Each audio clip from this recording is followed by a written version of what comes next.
Yeah. Oh my gosh. Wonderful.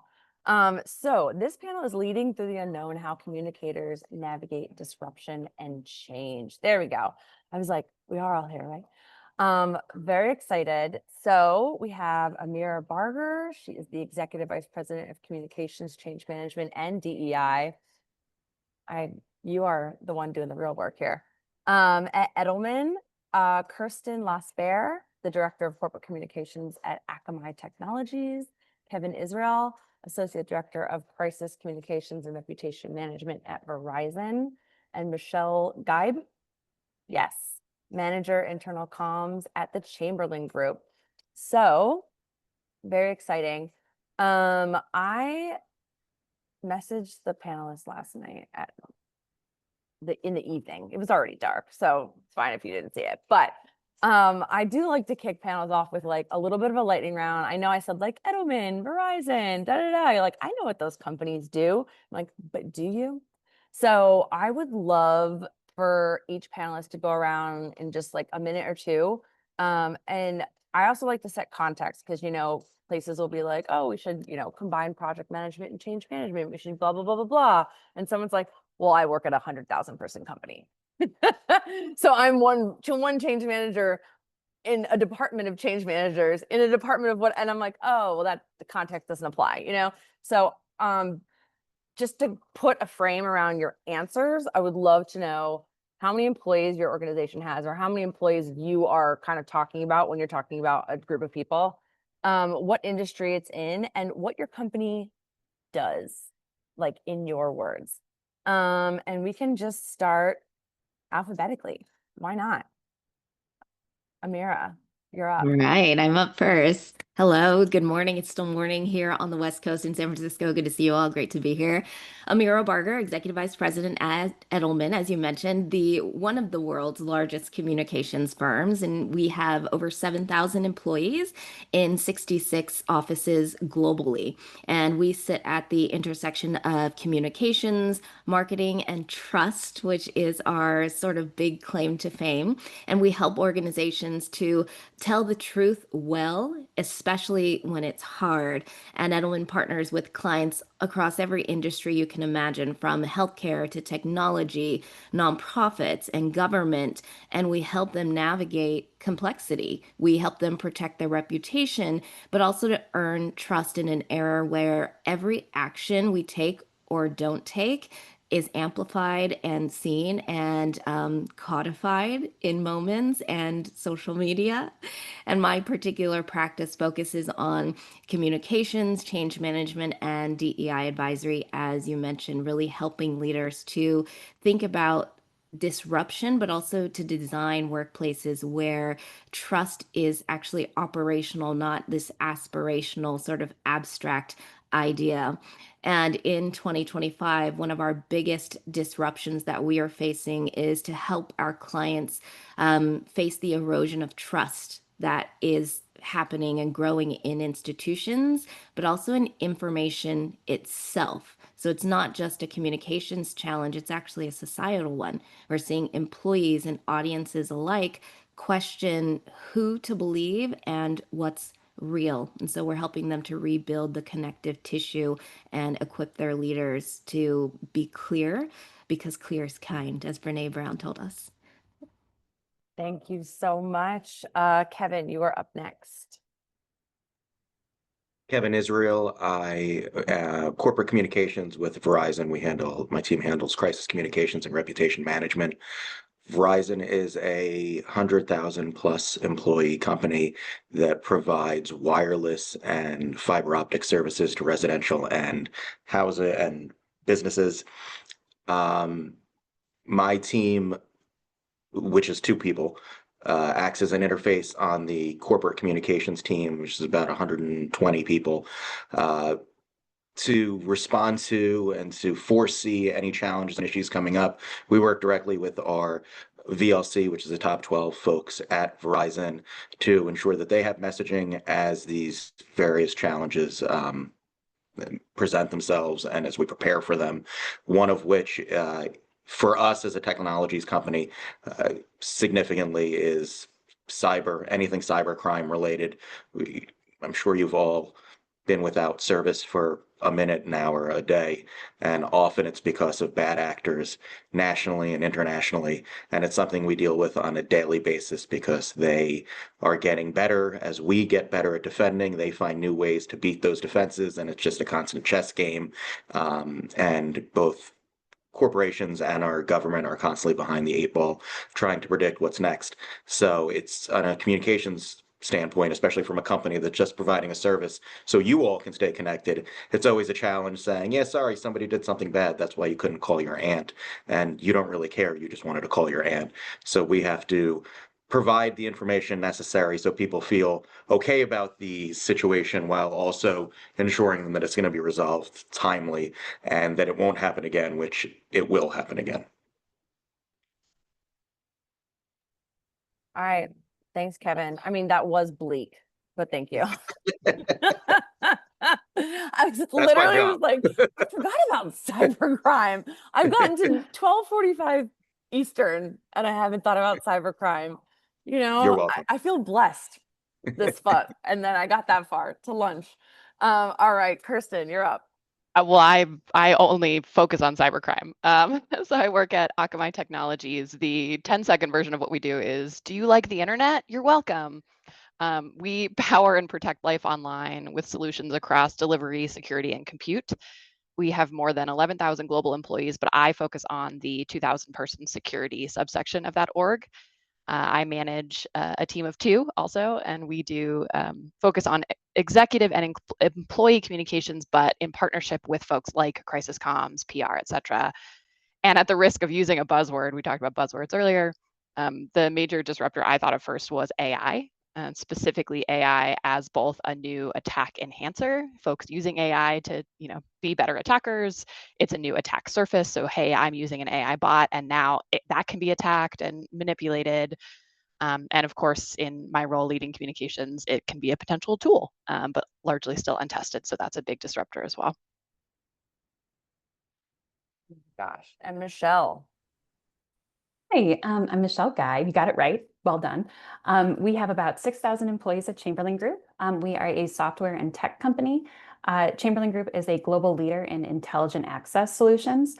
You might know our major brands like LiftMaster and Chamberlain. We make garage door openers, but then we also have products that are on our MyQ ecosystem, and that allows people to unlock their home's full potential with an all-in-one access and monitoring app, which is the MyQ app.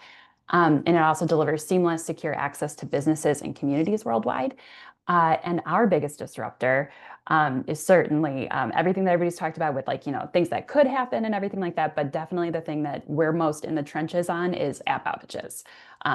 People can't get into their garage. People can't open their garage. People can't see what's going on their security videos, stuff like that. So definitely app outages on my side of the fence.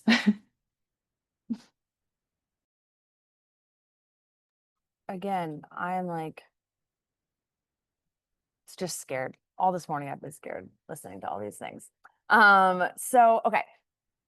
I started writing some maybe too deep questions on the side here, but something that I want to dig into first, because someone had mentioned this in the chat earlier as well, was like, things are happening so swiftly, so many changes. It's like the whole freeze, unfreeze, continue on the status quo, future state, all that stuff I feel like has gone out the window. Now it's just like every team, every organization, every day it feels like we're going through multiple changes. They're all overlapping and a lot of them are conflicting, which I think is one of the most difficult things to navigate right now. So how are you preparing your teams, your organizations, and whether you're internal or external, like crisis comms, whoever your stakeholders are, how are you preparing for these crises we're talking about when we literally don't know what the next crisis could be? I feel like there was obviously COVID was a huge tipping point, right? Like I think there's like an SNL skit clip I saw the other day where people are getting their fortunes for 2020 told. And they're all like, I'm going to do what in 2020? They're like, I don't even know what these words are. And I was like, oh, right. So now we're all sitting on Zoom, but how are you preparing your teams without making playbooks for crisis comms that will just go stale in 30 seconds? for ongoing change. And we can take it in the same order to kick off. All right, that means I'm up. So back in 2020, no one had global pandemic in their 2020 playbook, but we did have a playbook for one project that I was responsible for. So I opened the Kaiser Permanente School of Medicine in Pasadena. And I remember here in the Bay Area, we went on lockdown on March 9th, 2020, and we opened a brand new medical school, which never happens, by the way.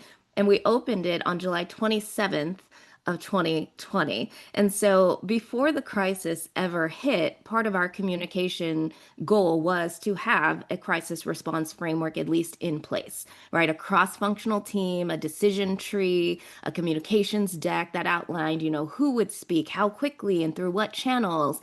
And so we identified, potential vulnerabilities, student safety, faculty issues, technology failures, and we drafted sort of these first response templates for each.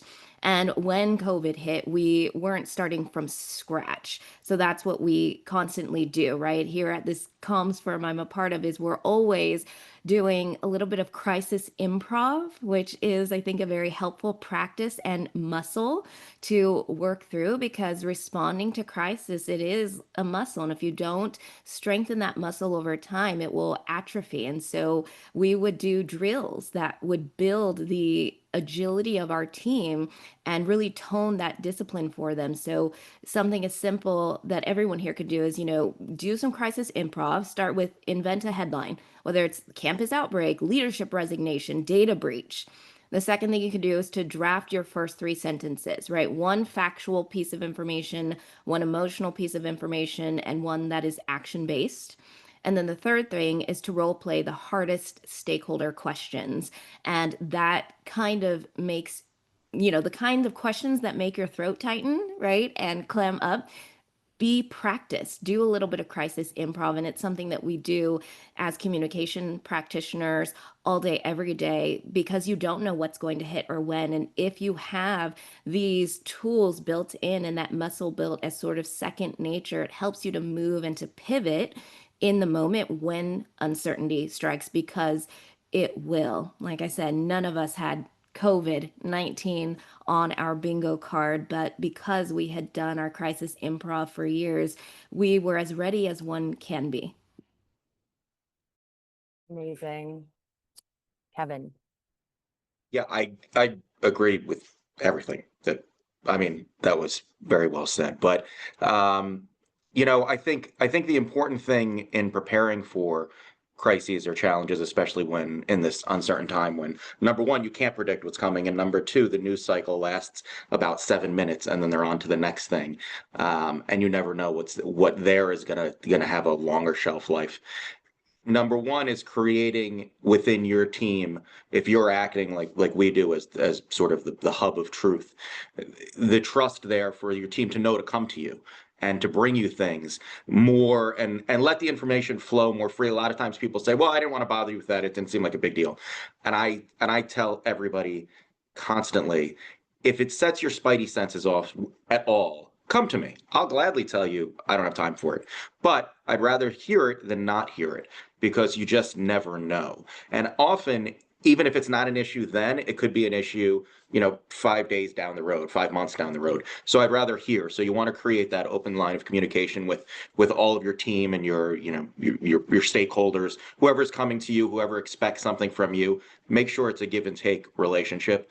Also, Amira's point about doing improv, tabletop exercises, hugely valuable. And I know a lot of times teams just see it as, just a drag. It's not always the most fun thing to do, and it sometimes seems sort of pointless, but it is very valuable. We just did one here last week, and what came out of it was very different than what we went in to do. We came out with a lot of different information and a lot of different scenarios than we actually went in with.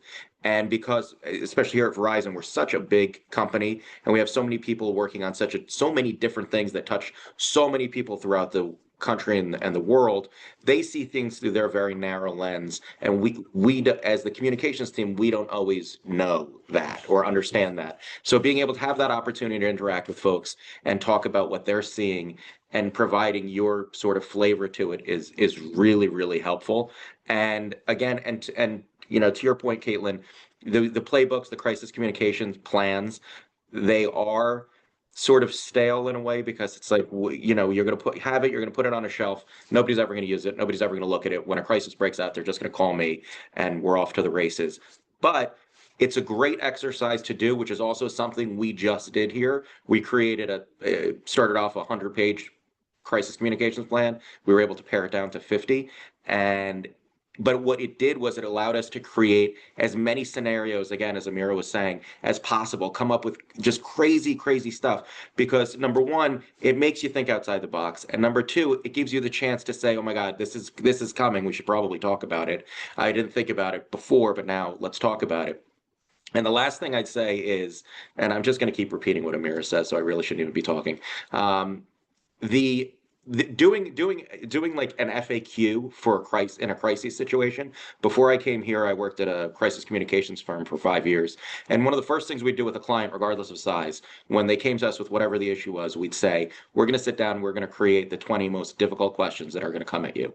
And it would always be horrible questions. And we dealt with some terrible situations.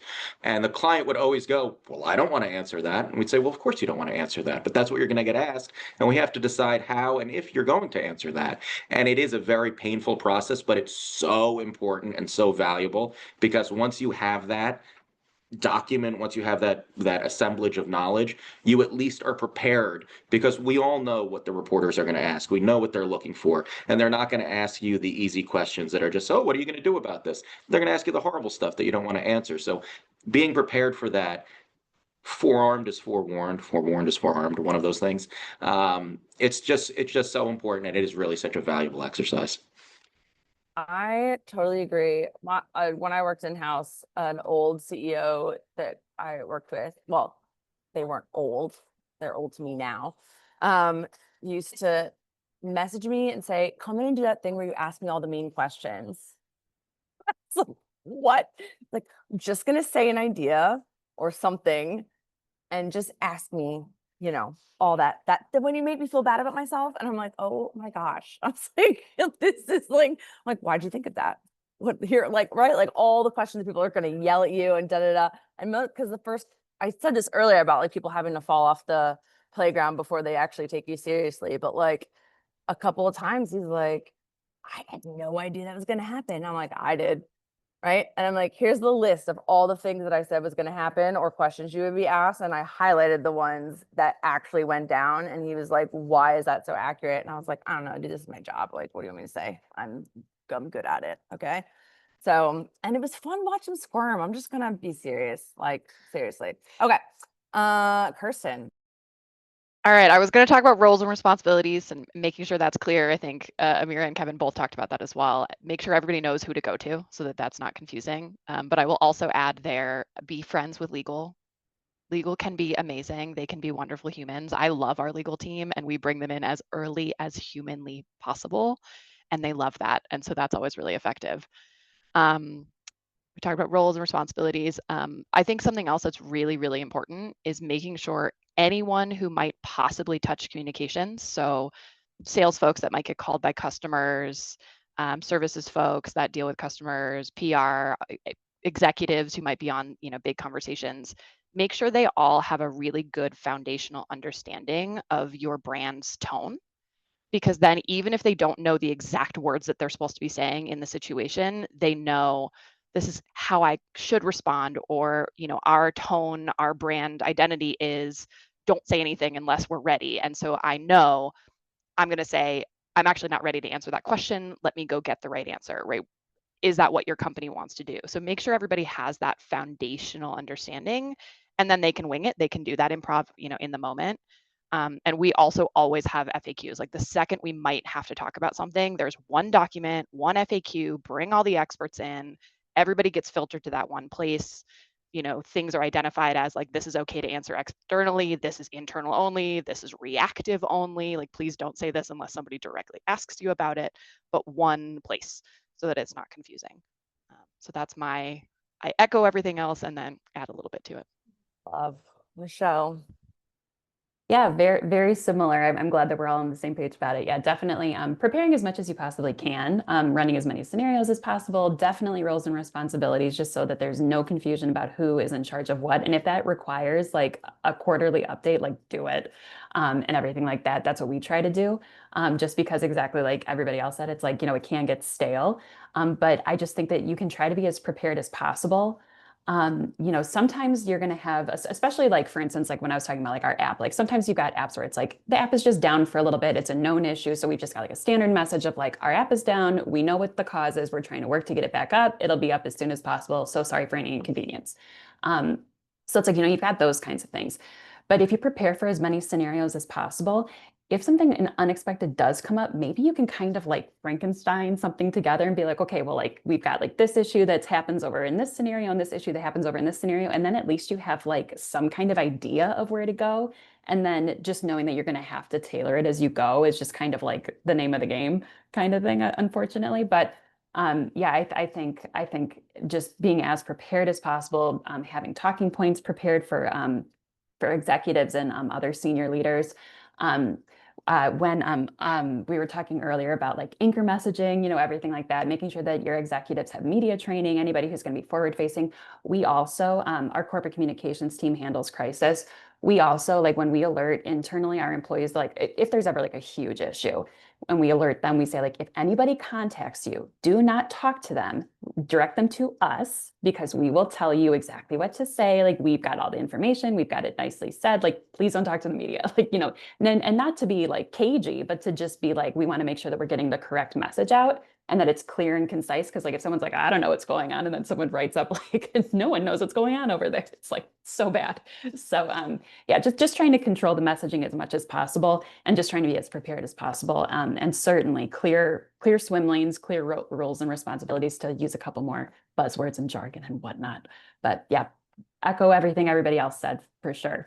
Yeah, I feel Can I like just having, echo oh, something sorry, go Kirsten ahead, said? Kevin. Yeah, I just and I wanted, want to ask sorry. you a question directly next, so stay off of mute. Great. I just want to echo something Kirsten said, because it is incredibly important and I don't think it should be passed over.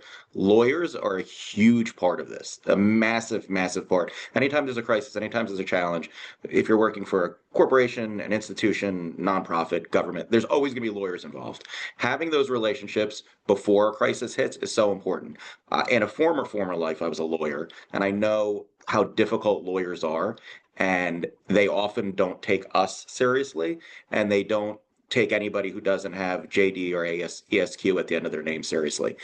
Creating that relationship, creating that feeling of trust and that understanding of why we need to say things a certain way, even though you speak your gobbledygook that nobody understands, is important ahead of the game. So whoever your legal is within your organization, or your client's legal, or your attorney that they have on staff or on retainer, create that relationship early on, because it'll serve you down the road when you have to respond on a moment's notice. I'm on mute. Being friends with lawyers, it was definitely the move to make. Kevin, you said something about, I want to go back to that as well, because that was one of my deep questions about trust versus truth. And is it a versus or not? But you said something about the news cycle, right? It's like 7 seconds long, da da da. So how do you balance the urgency of responding to crises with this like long-term vision of an organization? Or no one likes to be told, no, actually, the thing that you're talking about is not that important. It's not a crisis. But like, how are you balancing that within the organization? I would never, well, I'm saying this out loud and it's being recorded. So, but I would probably never admit it outside of this, but for us, it's great.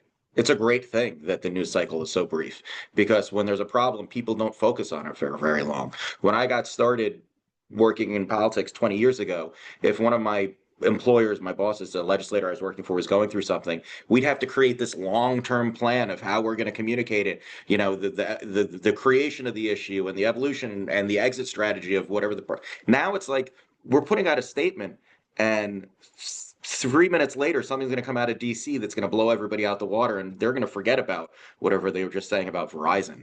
So it's a curse and a blessing, because for us as communicators, if you're trying to control a crisis, control a situation, it's not going to last that long. If you're like my colleagues, if you're a PR promoter, if you're trying to make people know about something, you're trying to get information out there, if you're trying to, expand your reputation, it's a challenge because people aren't paying attention to anything. So you got to beat it into them more than ever. But for us in a crisis situation, it's almost an asset, because if you can put out a sharp, tight statement and hold to that for 5 minutes, you'll probably be out of it by the time you punch the clock the next day.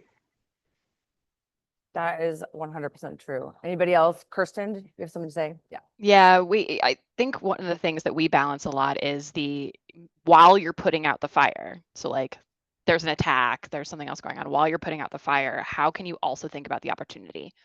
So within cyber, it's okay, there's an attack, we have to deal with it, right? Like there's a DDoS attack and we're mitigating that. But at the same time, do we have an opportunity for thought leadership on this? Like, can we write something that says, we know more about this than another company, and so you should trust us more. So at the same time, you have two kind of swim lanes of dealing with the crisis and then finding the opportunity in the crisis and making the most of it so that it's not lost in the next cycle, right? It's not just we put out the fire and then now it's tomorrow. It's how can we kind of keep the momentum spinning if it's a positive story?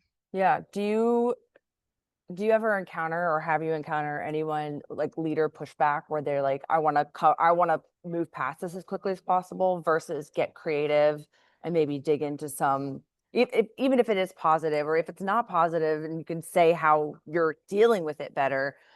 I encounter leaders a lot who are just like, I hope something comes out of Washington soon, right? Like, and I'm like, oh my gosh, no, like we can get creative about this. Have you seen anyone do that really well?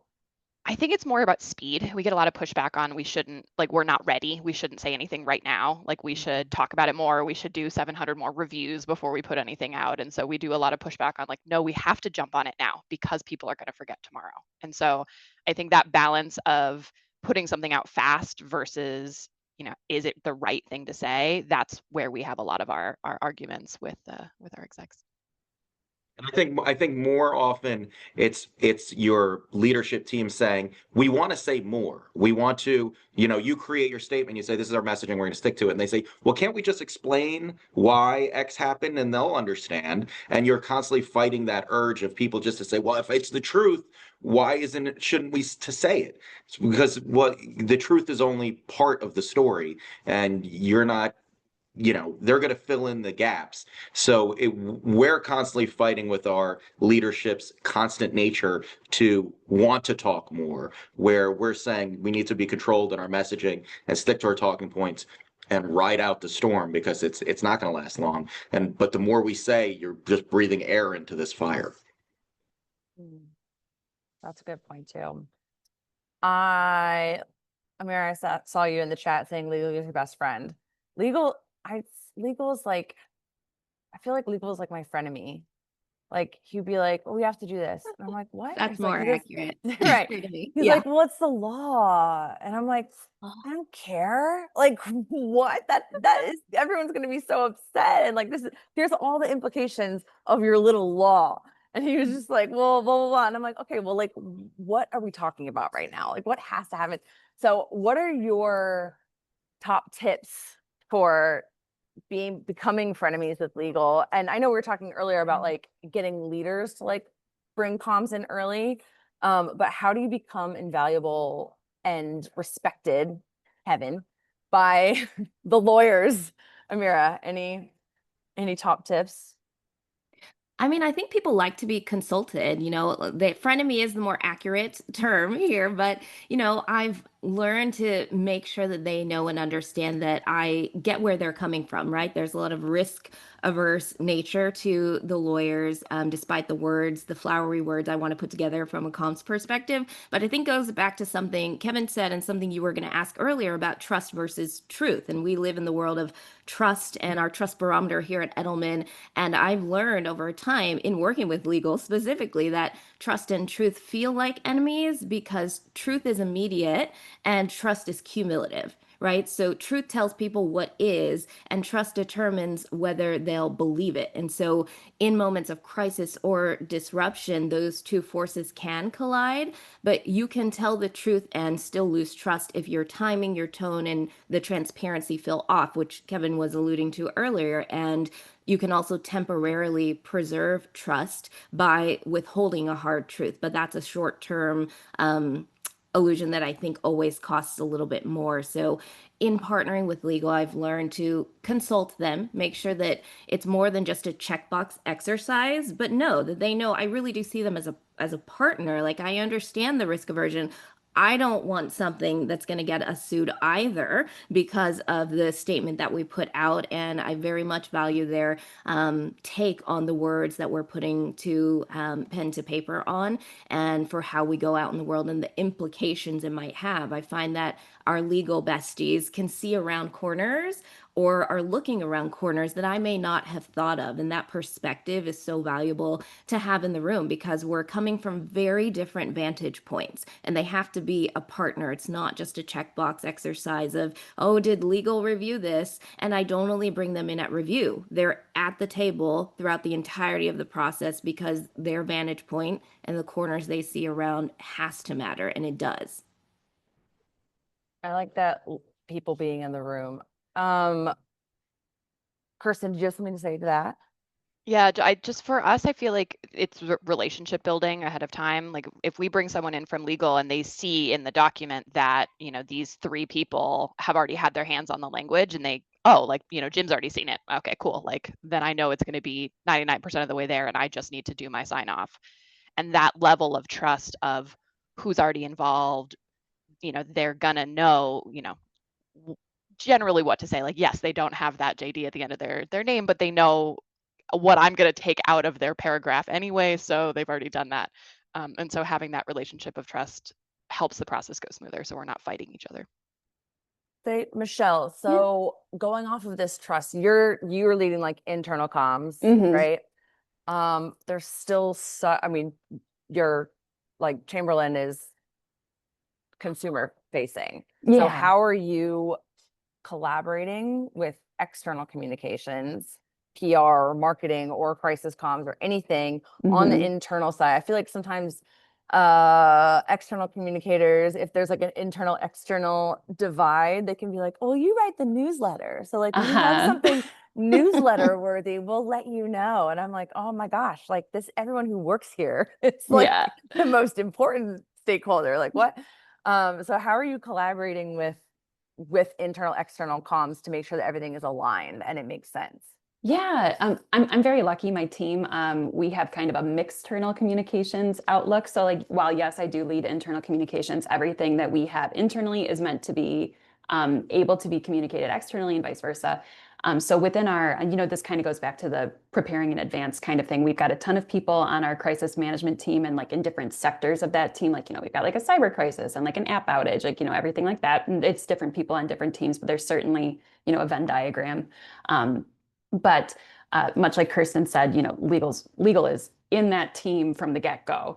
And everything like that. And so luckily, a lot of times, like I said, we have app outages, here and there and everything like that. And luckily we can kind of handle that within our team.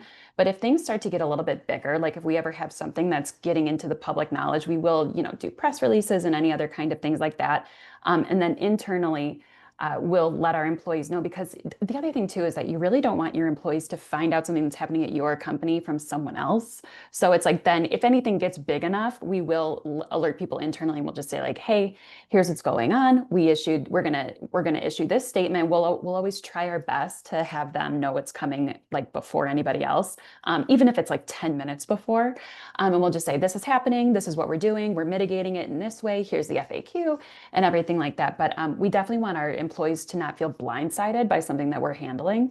And we also want them to know that we're handling it, and everything like that, so that they're not going like, hey, I'm seeing this blow up on the news. I'm like, what are you guys doing about it? And everything like that. So I feel like the hand of internal communications in a crisis is kind of being the voice of your employee and being that liaison between what is happening externally and with the employees. So that's kind of where I come in. I totally forgot that we had connected on LinkedIn and you literally have an external comms in your title, like line It's fun, headline. huh? I It's a fun subscribe to like phrase. an external comms newsletter. Like I'm all about, just like I'm like change management and comms are the same thing. And I'm like internal, external.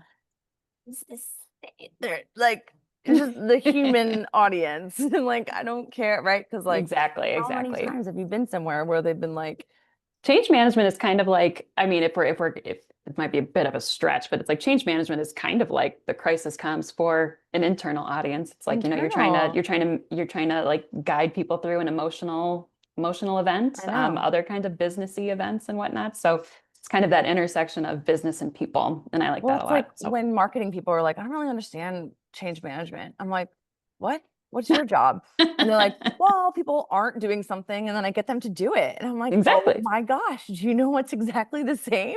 Well, and you always want to communicate the why, like why is this happening, you know, Right. and everything like that. So it's they're actually, you know, I've actually just realized that there's a lot of overlap. So yay, we all learned There's something today. lots of overlap. Um, is anyone else in the space of reputation management like Kevin? I would love to hear more about reputation management and what that entails. I feel like I mentioned the truth first trust before. Like that's just always, especially in this age of AI. And like my friend just sent me a video of him that was completely AI generated, saying some like terrible things that he would never say that he made to show me how accurate it was. Like if we're talking about reputation, what is reputation management these days? What does it mean to the leaders at Verizon? And how, I don't know, what's your approach generally to reputation management? Is that me? Yeah. Okay. You know, it is a nebulous concept that means something a little bit different to everybody. But for us, and going back to I think Amira was saying about trust, it's about reputation really comes down to trust. It comes down to your customers, your communities that you service or that you work within, believing in you, trusting you, knowing that for us, if there's an outage, if there is God forbid, a cyber attack, something like that, that Verizon is going to do everything possible to ensure that you can get your service, that you will be returned to 100% as quickly as possible, and that we don't have to constantly buy back that belief capital, that we're not constantly fighting that, like, no, we promise you that's really what the reputation is. It's believing in you, it's creating trust with your constituency, whoever it is, whether stakeholders, whether it's customers, whoever it is you're servicing. That's what it really comes down to. And trust today, I think, is eroded faster than ever before, and it's harder to get back than ever before. So our job is to maintain the level of trust. For Verizon is a great company, and I don't just say it because they pay my paycheck, but it's a great company. They treat their employees wonderfully. We're always working to improve what we do in our communities and the services we provide. But it's a challenge. We work in a challenging environment, in a challenging industry, at a challenging time in history, and so people are skeptical, and it's constantly finding ways to reinforce. And it's not as much. We don't do as much on the offensive. That's not really our job, but it's constantly reinforcing that we're here for you. We're ready to work with you, to talk to you, like Verizon offered to help the furloughed workers. If you're a Verizon customer, we'll help you out with your bill if during a challenging time. Those kind of things you have to, that you might not normally stand up and say, look what I'm doing. You might have to go out of the way to do that, because you need to constantly reinforce this positive reputation and the sense of trust that you may have built up, but now it can get broken down so quickly and so easily. So it is a constant battle, and it's probably harder than ever to maintain it and to get it back. I think so too. Amira, I want to hear a little bit about, as someone who is still has DEI in their title, which is congratulations. If we're talking about, again, like this idea of truth and trust and what your company is willing to say publicly, do publicly, like how are you navigating this experience right now? That's a good word, experience. That's definitely what it is. You know, a lot of it, we try to focus back on message congruence. Just what is that alignment between what a client says and what people later see will happen? And that's what we're trying to focus on in this moment of anti-DEI, anti-ESG. All of it is trying, a lot of people are trying to scrub it. And so every communication, every interaction with your stakeholders, whether that's employees, customers, or partners, is a chance to show that your values aren't just words on a wall. And that is what people want from companies right now. And it always goes back to trust. And, you know, at Edelman, we think about trust in 4 key elements. The first is, you know, ability. And so we're always asking our clients and ourselves, like, can you actually do what you say you'll do, right? People want to know that you can demonstrate that reliability. The second piece is dependability, meaning will you keep your promises and do the right thing, even when it's hard, which is what everyone's challenged with right now. Integrity, meaning are you honest and are you fair? And then purpose, do you stand for something more than profit? Right? It goes back to the people and purpose and planet in addition to the profit that you have to make as a business. We all understand that's what businesses do. But those are the elements of trust that sort of shape the questions that we are asking clients and the way that we help them shape and monitor and maintain their reputation with the people that they care about out there in the world. Agreed. And Kirsten, I know you said in the chat, you manage reputation for your employees, keeping up morale, making them feel valued, ensuring they can trust your leadership team. I'd like to hear from Michelle from the external perspective on this as well, but like, do you find, and you also said something about people having like a high, you know, highly tuned BS meter, which is also true. Like everyone is constantly on.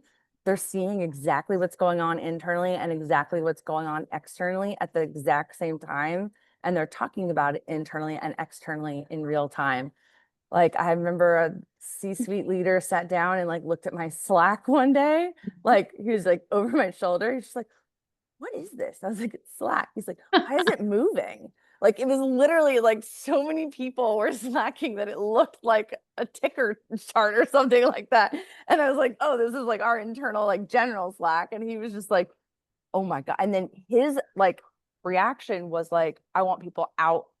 Like, I don't want people sitting there all day chatting. I'm like, well, this is hundreds of people, right? Let's set some context. And also like, I'm sorry that this is the way the world is right now, Well, Mr. Twitter lover. I think Like, they have to, I think they have to have that opportunity, right? Like if you don't let them, I mean, sometimes we have just like complaining sessions and then the next day everybody loves the company, super happy. Thank you for letting me vent. Now I'm going to go do my job. So sometimes that conversation and letting them say the tough things and ask you the tough questions. And even if the answer is like, that's a really great question, I don't have an answer for you right now. You heard it, you asked it, you were honest about it, and now we're good. So I think sometimes that big Slack channel where everybody's just complaining can be really healthy. I just let it go. It's the Wild West. Yeah, Michelle. We've started having this is kind of off topic from this, but like we have like a lot of like touch bases where we have like coffee chats and like Q&A sessions where employees are really encouraged to ask whatever questions that they want, and we will give them, or well, and by we I mean whoever's speaking, the executive leader will give them a pretty transparent answer. And much like Kirsten said, if they don't have the answer, they'll say like, I'll find it for you.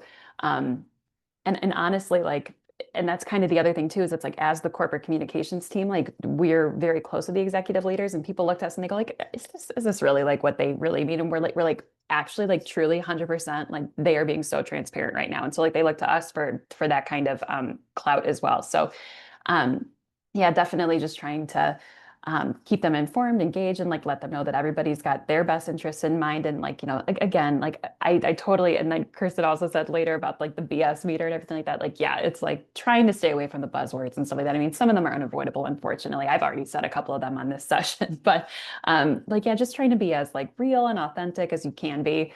And just letting them know, you know, we're doing the best we can. Here's what we're trying to do.